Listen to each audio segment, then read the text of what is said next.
Beneath the Pacific's calm, glassy surface, a colossal and silent threat lies hidden, one that most people living along the coast rarely think about.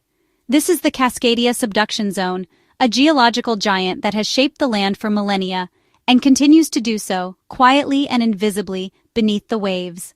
Stretching for more than 600 miles, from the rugged shores of Northern California all the way to the southern tip of British Columbia, this fault line marks the boundary where two massive tectonic plates meet. Here, the oceanic plate is slowly sliding beneath the continental plate, building up unimaginable pressure over centuries, pressure that, when released, will trigger a catastrophic earthquake.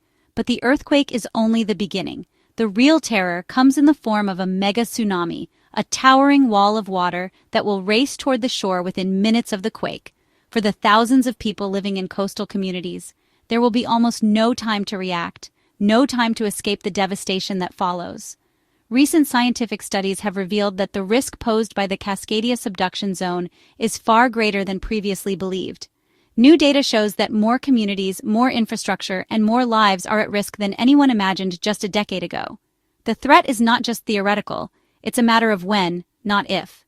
The CSZ is now recognized as one of America's greatest natural hazards. Ignoring its potential for destruction puts millions of people in jeopardy, from bustling cities to quiet fishing villages.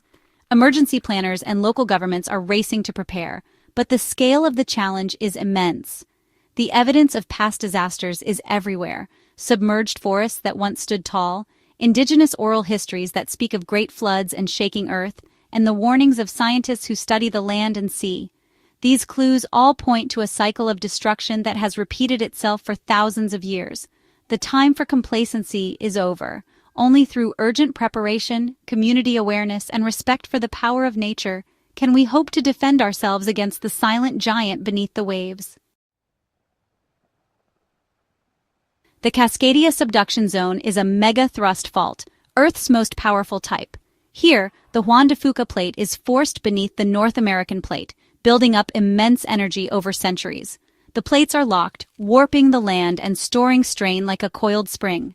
When this friction finally gives, the result will be a violent, minutes-long earthquake. The fault's proximity, just offshore, means millions are in the direct path of disaster. Major cities like Seattle and Portland, plus countless coastal towns, are at risk. Similar faults have caused devastating quakes and tsunamis in Japan and Indonesia. Cascadia's next rupture will be a prolonged, shattering event, not a single jolt. When the Cascadia Subduction Zone finally ruptures, the ground will convulse with unimaginable force. The earth will shudder and split, sending shockwaves through cities and forests alike. Roads will buckle, buildings will sway, and the very landscape will seem to ripple as the tectonic plates violently shift beneath that Pacific Northwest. For those living above, the world will feel as if it's coming apart at the seams. But the shaking is only the beginning. Far offshore, a massive tsunami will rise, born from the sudden movement of the seafloor. The ocean itself will seem to rear up, forming a wall of water that grows taller and more menacing with every passing second. In a matter of moments, the seafloor could leap up by as much as 30 feet, displacing an almost unimaginable volume of water. This sudden shift will send waves racing outward in all directions, traveling at jetliner speeds toward the coast. The energy unleashed will be enough to reshape entire shorelines. For coastal residents, the warning will be brief, just minutes to react. Sirens may blare, but the window to escape is perilously short. In as little as 15 minutes, the first wave will reach the shore, leaving little time for families to gather loved ones and flee to higher ground. Panic and confusion will grip communities as people scramble to outrun the oncoming surge. This won't be a gentle wave, but a violent, churning surge filled with debris, trees, cars, fragments of homes, all swept up in the torrent. The water will smash through everything in its path, obliterating buildings, roads, and infrastructure with relentless force. The sound will be deafening, a roar of destruction that drowns out all else. In some places, especially in narrow bays and inlets, the waves could tower up to 100 feet high. These massive walls of water will funnel into low-lying areas, amplifying their destructive power and sweeping away anything that stands in their way. As the land subsides, dropping by as much as 6.5 feet, the floodplain will instantly expand. Water will surge farther inland than ever before, submerging neighborhoods, farmland, and entire communities that once seemed safely out of reach. The landscape will be transformed in minutes, with familiar landmarks disappearing beneath the waves. The devastation will be nearly total. Buildings will be flattened, roads erased, and entire towns could vanish from the map. The aftermath will be a scene of utter ruin, with little left standing in the tsunami's wake. For those caught in the path of the tsunami, survival will be a desperate struggle. The force of the water, the debris, and the chaos will make escape nearly impossible. Only those who reach safety in time will have a chance to witness the world forever changed by the wall of water. The Cascadia Subduction Zone is one of the most powerful and mysterious geological features on Earth. Its immense power is not just theoretical. History has already shown us what it can do. On the night of January 26, 1700, an event unfolded that would echo across continents and centuries. In Japan, hundreds of miles away, villagers were startled by a massive tsunami that struck their shores without warning. There was no earthquake felt in Japan, no local explanation for the devastating waves. Japanese officials meticulously recorded the event, describing the mysterious orphan tsunami that arrived in the dead of night, flooding villages and sweeping away homes. Centuries later, scientists in the Pacific Northwest uncovered clues hidden in the landscape. They found layers of sand buried deep inland, evidence of ancient tsunamis. In the coastal marshes, they discovered ghost forests, stands of dead trees, their roots preserved in saltwater-soaked earth. These trees had all died suddenly, killed when the ground beneath them abruptly dropped during a massive earthquake, allowing the ocean to rush in and drown the forest in salt water. By analyzing the rings of these trees, scientists could pinpoint the exact year they died. When they compared this data to the Japanese tsunami records, the pieces fit perfectly. Both pointed to the winter of 1700. That night, a magnitude 9 earthquake ruptured the entire Cascadia Fault, unleashing unimaginable energy. The shaking was so intense it was felt across the region, toppling forests and reshaping the coastline. The earthquake sent a wall of water racing across the Pacific Ocean. Within hours, the tsunami struck Japan, a silent messenger from a disaster half a world away. Sediment cores taken from coastal lakes and marshes reveal that this was not a one-time event.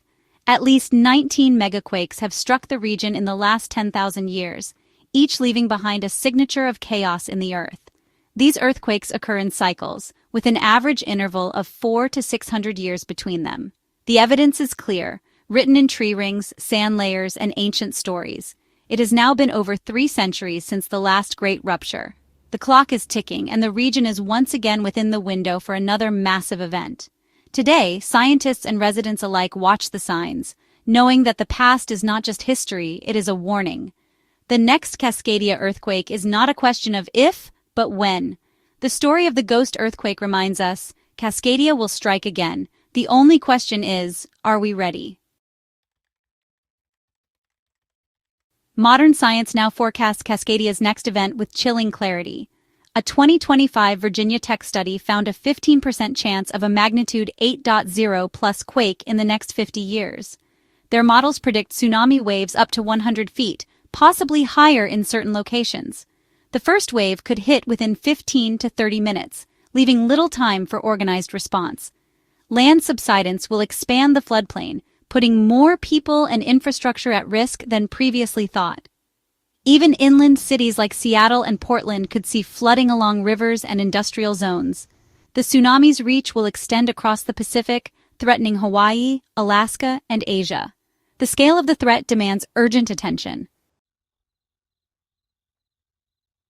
The human and economic toll of a full Cascadia rupture would be catastrophic. Over 30,000 lives could be lost, mostly to the tsunami, not the quake. More than 170,000 buildings, including homes, hospitals, and schools, could be destroyed. Infrastructure would collapse. Bridges, ports, railways, and airports could be wiped out, isolating communities. Economic losses could exceed $81 billion, with long-term impacts on tech, trade, and agriculture. Recovery would be slow and uncertain. Some towns may never be rebuilt, as land is permanently lost to the sea. The region's social and economic fabric would be changed for generations. The time to act is now, before disaster strikes. Scientists and emergency planners agree. Immediate, comprehensive action is essential. Coastal communities need clear, practiced evacuation routes to high ground, reachable within minutes. Where no high ground exists, vertical evacuation structures, engineered to withstand quake and tsunami, must be built. Early warning systems like shake alert and offshore tsunami buoys can provide precious seconds or minutes of warning. Public policy must update zoning laws, retrofit critical infrastructure, and invest in preparedness. Every level of government must prioritize Cascadia readiness with real funding and resolve. The science is clear, the threat is real. Our response must match the scale of the danger. Community and personal preparedness are the foundation of resilience. After a Cascadia event, emergency services will be overwhelmed. Families must be ready to survive on their own. Every household needs a disaster plan. Know your hazard zone, practice evacuation, and have an out-of-state contact. Go bags with 72 hours of supplies. Food, water, first aid, warm clothing are essential. Homes should be secured against shaking, and larger caches of supplies kept for sheltering in place. Neighborhood groups can check on the vulnerable and share resources. Participate in drills and advocate for local investments in resilience. A prepared community saves lives. The Cascadia Subduction Zone is a loaded weapon. The clock is ticking. We can't prevent the quake or the tsunami, but we can choose how we prepare.